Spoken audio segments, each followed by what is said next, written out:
Namaskar. Om. Today we will be dealing with the 17th shloka of second chapter. We are discussing the Shankara Bhashya of Bhagavad Gita. Last day we have seen the 16th shloka where the discussion about Sat and Asat. Those things which are existent and those which are not existent. So we have discussed these two things and said that one who can differentiate the existent thing from the non-existent thing, he is a man of wisdom. Now we are going to qualify what is existent.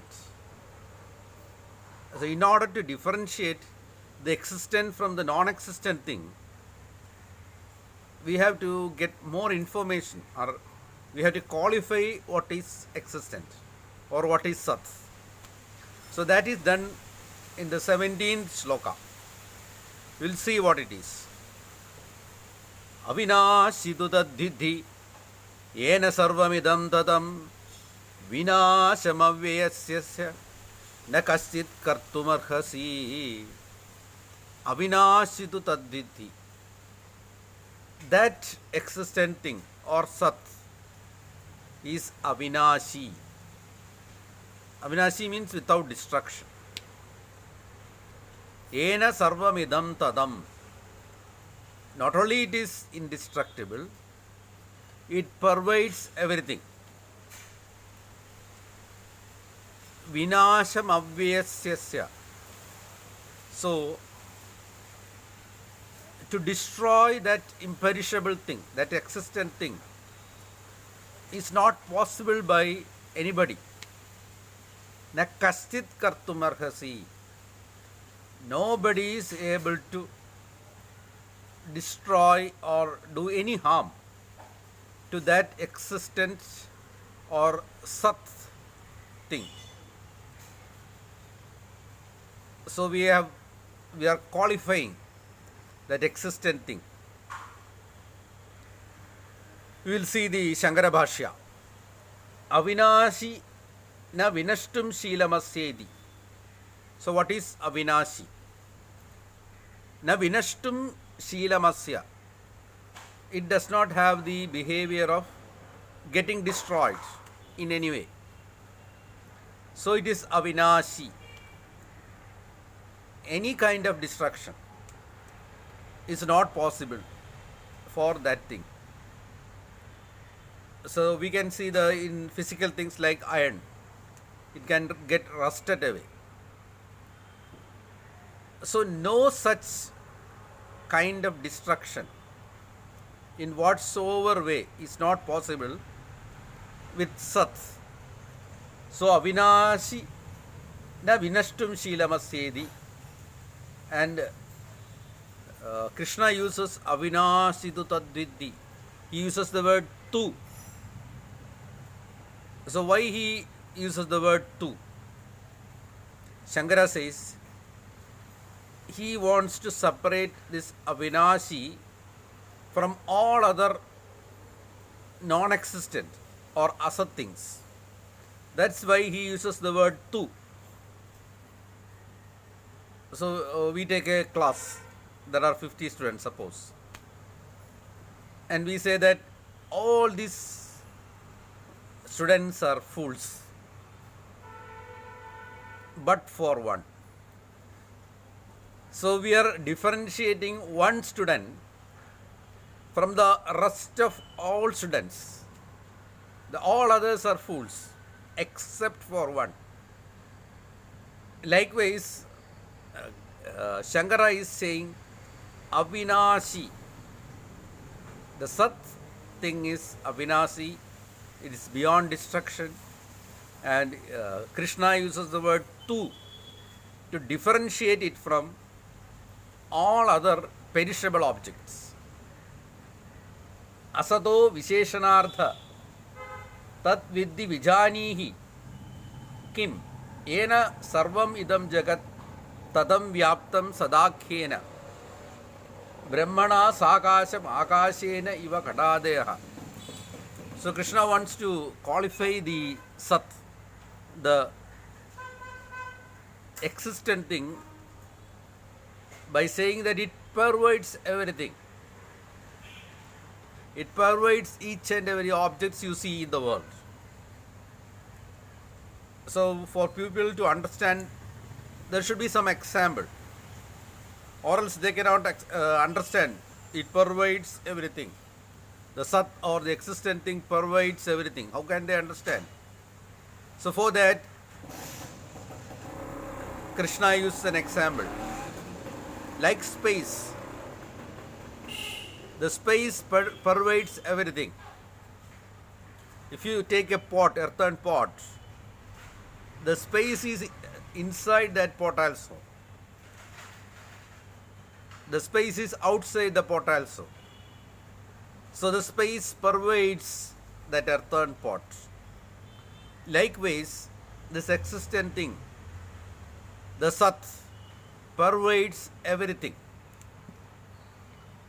Vinasham adarshanam abhavam. So it cannot, the existent thing cannot be destroyed.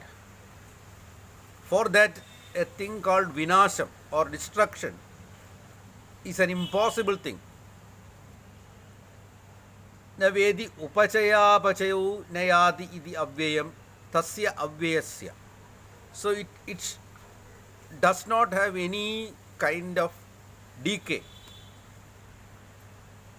If somebody is having 1 crore rupee and he's starting spending, then the amount will decrease. Or you are having a big amount of grain, dhanya. You are going to eat from that. So the amount of that, total amount of that grains will decrease day by day.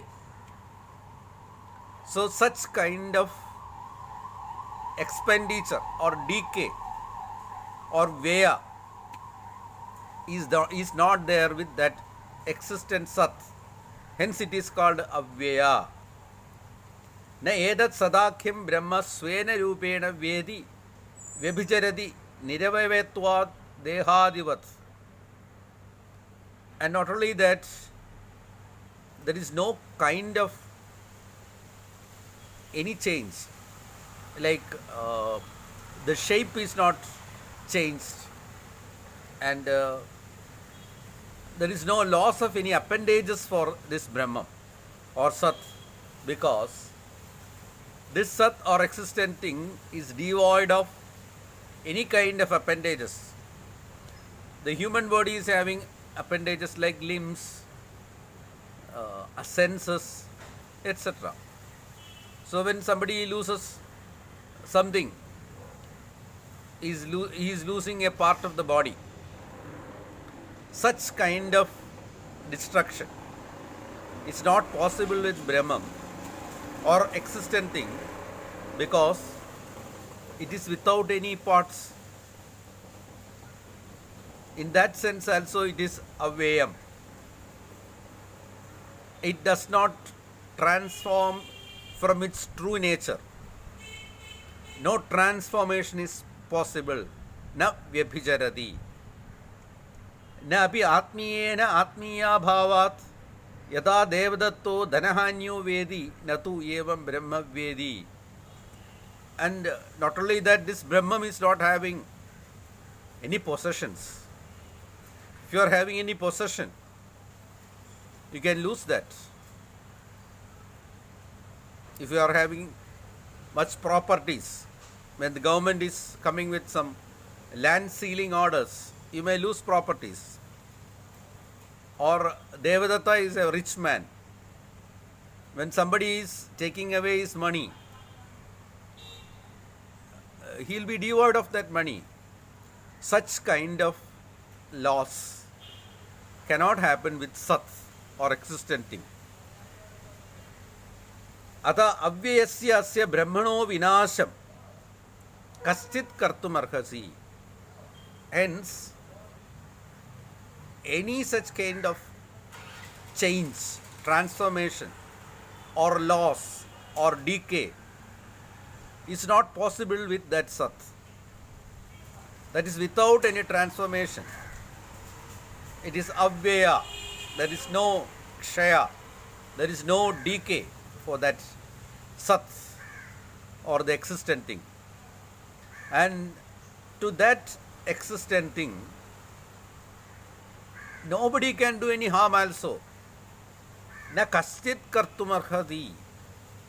Nobody is able to do any harm or any destruction or any decay to that existent thing or Brahma.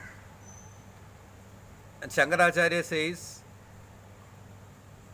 na kaschit atmanam vinashayidam shaknodi ishwarapi. Even God is not able to change the nature of this existent thing. And we say God is all powerful.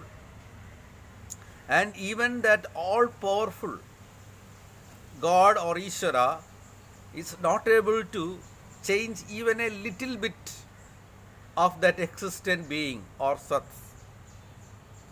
That's the nature of this existent thing or Brahma. Atma hi Brahma. And you should understand that our self and this existent thing, Brahma, has no difference. This existent thing is our Atma or our self, and that is Brahman. Swatmani chakriya virodhat. And in ourself or in our Atma, no kind of actions or rituals or transformations or decay, that's not possible. Kriya virodhat. It is an impossibility. Any kind of actions or transformations or decay is an impossibility in this existent thing.